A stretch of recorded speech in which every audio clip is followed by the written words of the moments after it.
views and opinions expressed do not necessarily reflect those of Access Fort Wayne, the Allen County Public Library, or any other supporting groups. If you'd like to produce a show, call us at 260-421-1250.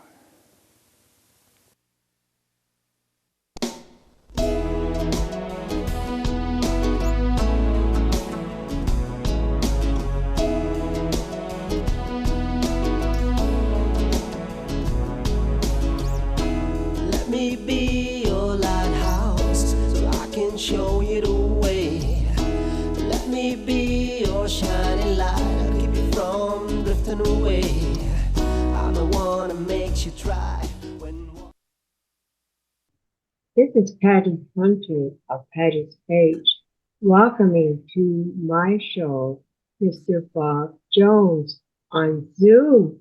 And we're going to be talking for several minutes on about the 200 Bicentennial of Allen County, and how many years for Fort Wayne itself, the old fort?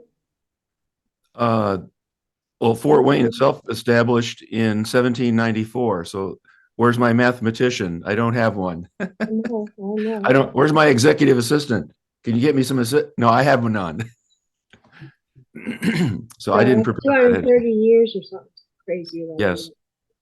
So how did historic Fort Wayne, which was really Kikianga, start?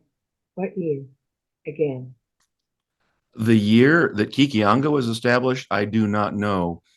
My one contributing factor is a much earlier period when, by order of the King of France, trading posts were established throughout Nouvelle-France, which included most of what is today Canada and the areas surrounding the Great Lakes, as far west as the Mississippi River and beyond, all the way down. Of course, we all know the French influence in New Orleans, so it has retained that connection. And here in Fort Wayne, it is almost completely lost. There's one little street over where the village of Kikianga was. It sounds French. It's called La Forte. La Forte, eh? Yes. But I want to, before I say anything else, I want to kind of a disclaimer. I'm not a historian. I'm a retired elementary teacher, so I taught U.S. history. I taught Indiana history in fourth grade. I'm a volunteer at Fort Wayne's historic old fort and a tour guide. And some of what I've learned is because of the questions people ask, and I didn't have an answer, and I had to begin doing research, and that's been exciting. So I want to mention some of the sources that I use, and so that your listeners can follow up on their own to find more information. With regards to Allen County, get your pens and pencils, boys and girls, and Patty, I think, is going to put this up later in the program, but I wanted to mention it right from the top. It's www.allencounty.in.gov, and there you'll find information about the Allen County Bicentennial. So going on, one of the fabulous sources that I use was written by Bert Griswold back in the 1920s, and it's called A Pictorial History of Fort Wayne, Indiana, in 2 volumes. It's available to be purchased today. I bought a copy at a used bookstore here on Fort Wayne over on Wells Street. And the Fort Wayne Public Library has several copies, and it is amazing the amount of information that he collected when you had to go down in the basement of the courthouse or in the back and call on living personal sources who had in their trunks in the attic some of these documents that he referred to. And it really is spectacular that he did that work so early.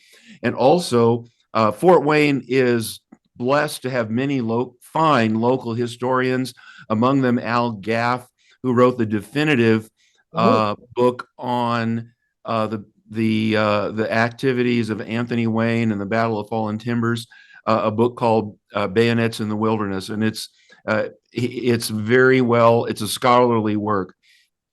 And finally, historian Tom Castaldi, pardon me, has a whole series of radio programs that you can listen to by going to WBOI, a local public radio station. And I found them all online, and you can listen. It's called, I got to make sure I get it right. The Heritage Trail. Uh, uh, I guess today we'd call them blogs. They're not interviews, but from his writings, they're just fabulous stories of everyday life all around Fort Wayne, Indiana, in the region.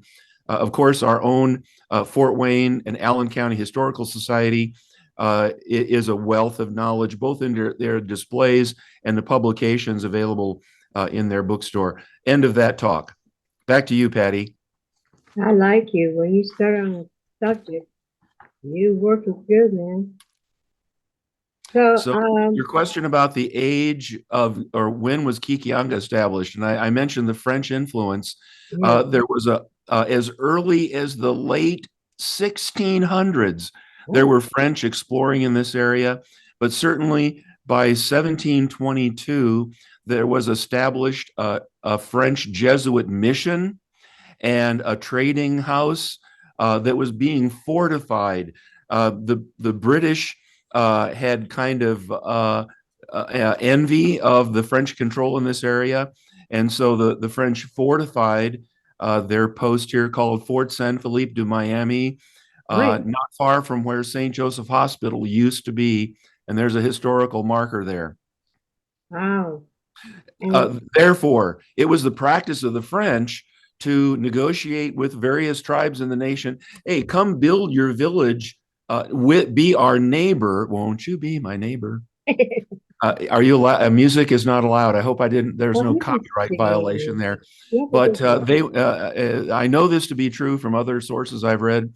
They would invite native groups to move their traditional village sites to near the French posts so that they could easily bring in the furs for the fur trade and also have access to the wonderful modern New World implements such as the muskets, the shot, the black powder they needed for hunting, and iron tools, knives, axes for felling, and tomahawks, and then all of the kind of the frilly bling of life, the glass beads from Italy, brass and copper alloys, and instead of boiling water in little pots made of unfired ceramics, they had brass and copper pots that I'm sure made everybody happy at supper time.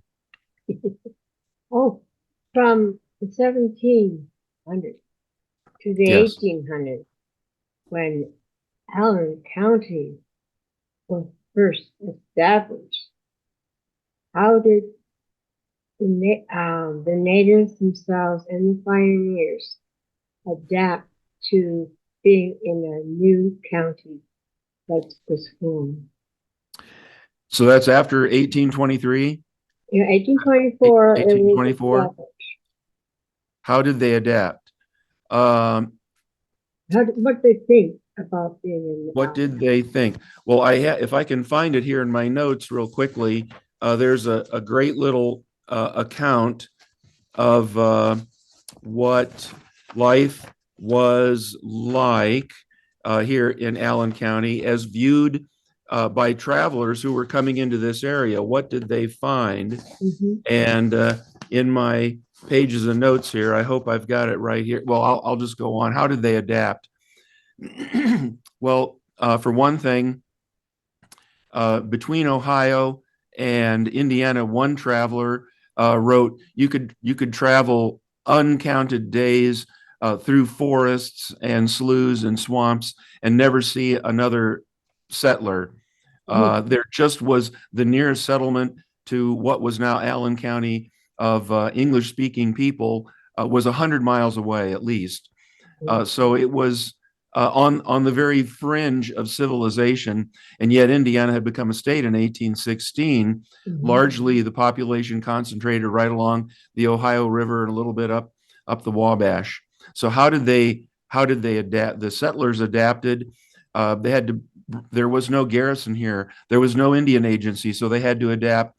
And some of the first entrepreneurs were setting up their own trading posts and hardware stores, as you might say, Mhm. to begin. And they had to be entrepreneurs because it was very difficult getting materials into the area, and highly coveted skills like the sawyer, the blacksmith, the craftsman. And it's not easy to entice those people to come to such a distant point as Fort Wayne was. How did they adapt? They had to bring everything with them. And one example is the Baptist missionary Isaac McCoy.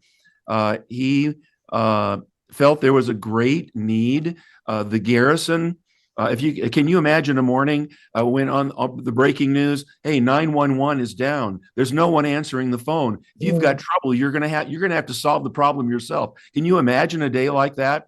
And that's what happened in 1819 when the garrison of Fort Wayne, 96 souls left the fort, going down the river, heading toward Detroit in boats.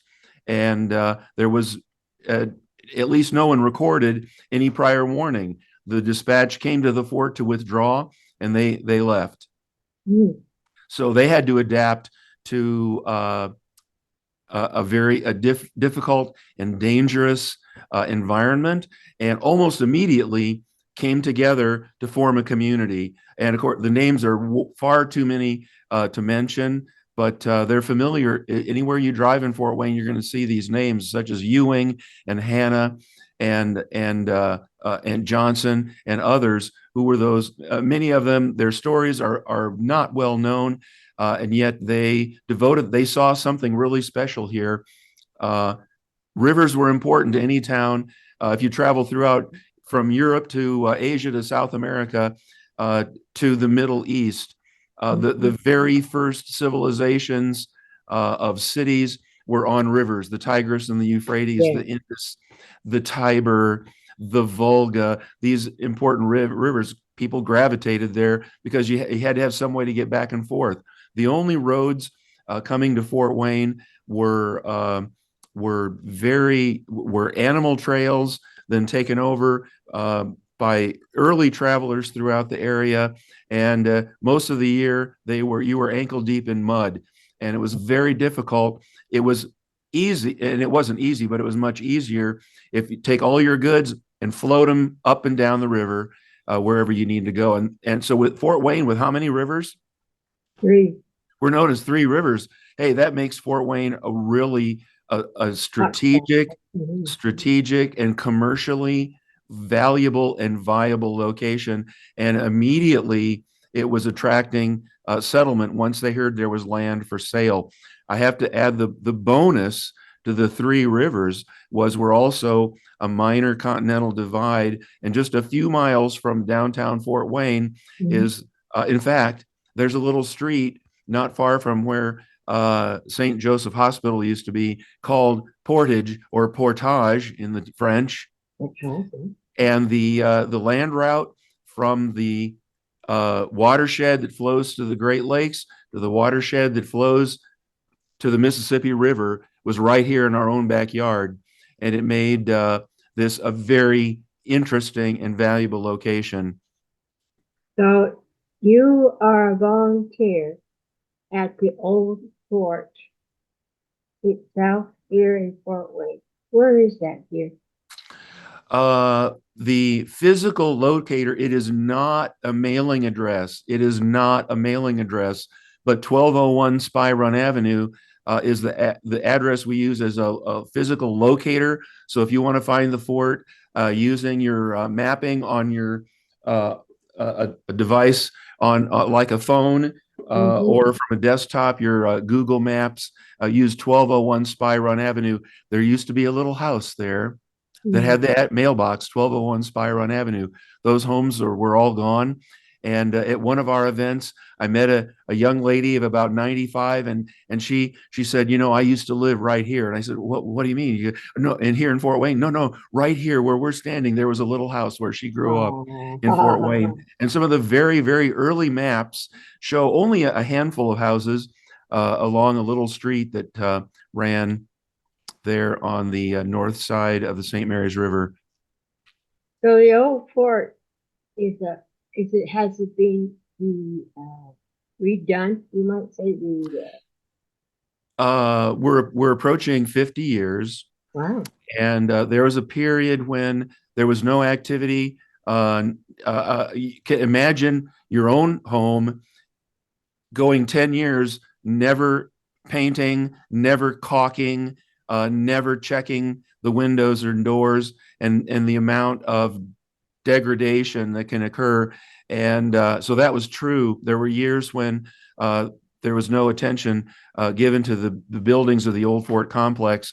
And in 2004, the group of volunteers I'm now involved with went to the city and said, we've got a plan. And since 2004, we conduct public events that are educational and tell the many stories. William Shakespeare, a well-known writer, where did he go to tell his stories? He didn't just rely on selling poems and books. They built the Globe Theater, and people came to him and heard his stories. Well, the old fort is our Globe Theater. It's where we tell our stories. And I heard recently, this is not original, and I didn't write down who said this, but as you look up at the barracks, there up to the sky, and there's a little lookout there, and it's 4 stories high. But the old fort is 1,000 stories deep. Wow. 1,000, more than 1,000. And the stories are Angeline Chapiteau and John Whistler and William Wells and Philip Ostrander, Michiganiqua, and Five Metals and Winnemac and their families and their people, and all those many stories that so many people spend much of their day, something like this, looking at this little screen, and the people that put out stuff on the little screen often bypass these fascinating biographies and things that if we had a major news network, 1812, right, they would have been in the news. But it's over and done with. Let's get on beyond that. But some of us are kind of stuck in a history loop, and these stories are way more fascinating to many of us than the lives of pop stars that are here today, gone tomorrow. Yes. But it's really hard to compete. The entertainment industry is billions and billions and billions of dollars. The music industry, billions and billions of dollars. Professional sports, uncounted billions of dollars. We rely on donations there at the gate, and it's hard to compete. But our mission at Historic Fort Wayne is to preserve not just the structures, but to preserve the stories, the lives of the people that once lived here, and to tell those stories. There are books about the old Fort Wayne fort, isn't there? In the library? Okay. There are books about Fort Wayne in the public library. Yes. Take the elevator to the second floor and go to the genealogy department. That's where the most and the best books are. Many of them may also be in reader's service on the main floor there. Mm-hmm. One of the books you can refer to, I've already mentioned, A Pictorial History of Fort Wayne in 2 volumes by Bert Griswold. I don't have right on the tip of my tongue all the authors, but there's a great book just called The Five Forts. We talk about Fort Wayne, but there were the book describes 5 forts from the French, and before the French period. I know very little about those days, but there was conflict and struggle here even before the French came. during a time called the Beaver Wars.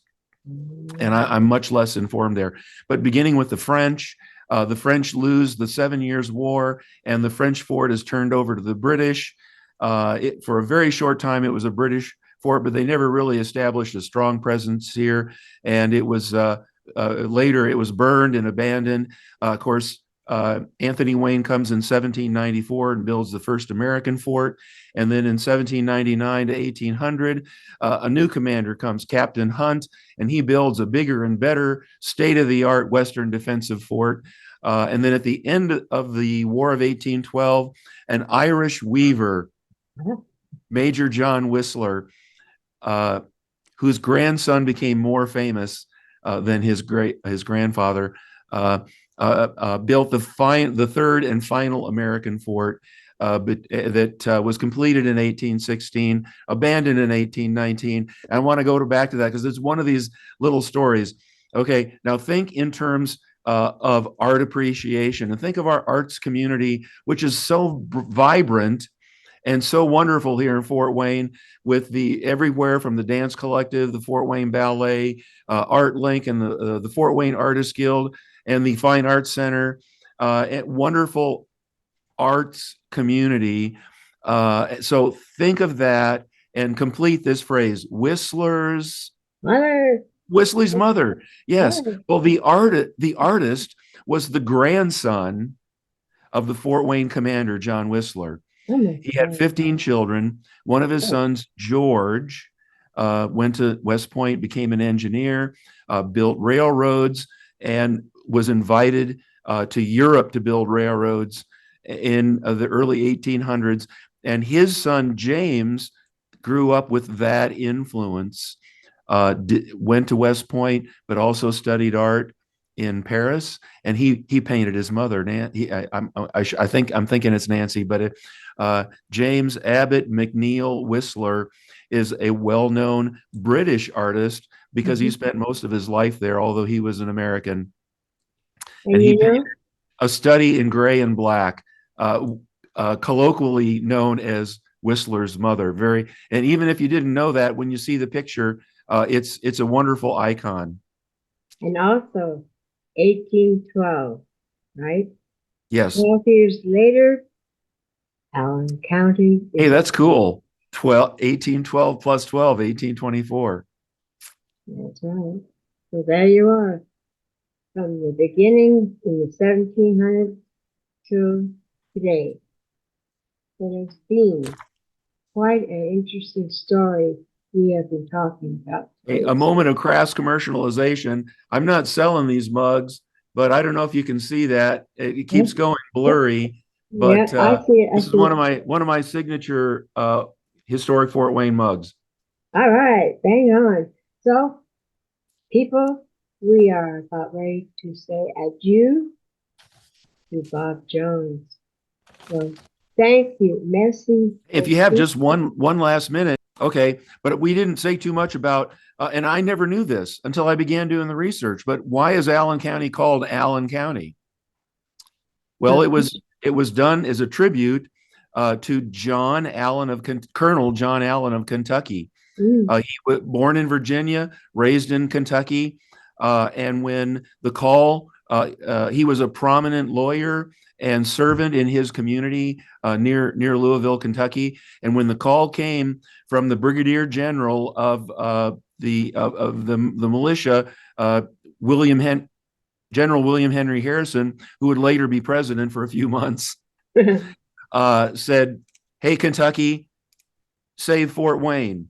They knew from the conflict that Fort Wayne was going to be besieged by the British and their allies, and over 2,000 mounted Kentuckians answered the call, much of them led by Colonel John Allen, who went on to leave Fort Wayne, head on north with the army, and gave his life, died at the hands of the British in what is today Monroe, Michigan. And that event is commemorated every year in January at the National River Raisin Battlefield Park. In January, when it occurred, a reenactment of the Battle of Frenchtown at the River Raisin. There's a lot of history there. It's something else you can check on. But we wanted to mention, thank you, John Allen, posthumously for his sacrifice. He gave the ultimate price. And with that, we say That's the wrap up. that's a wrap, man. Thank you, Patty. We'll see you next week. May you have a great week. Thank you, and God bless. Bye, Joe. Bye-bye. Bye, hon. Thank you. You very knowledgeable. Hey, if you're putting up, I forgot to say, if you're putting up anything on the screen, if people have questions about the Old Fort or about anything I said today, call the Old Fort at 260-437-2836. I've got that phone right here, and I answer that phone. Of course. Thank you, Patty. Bye again.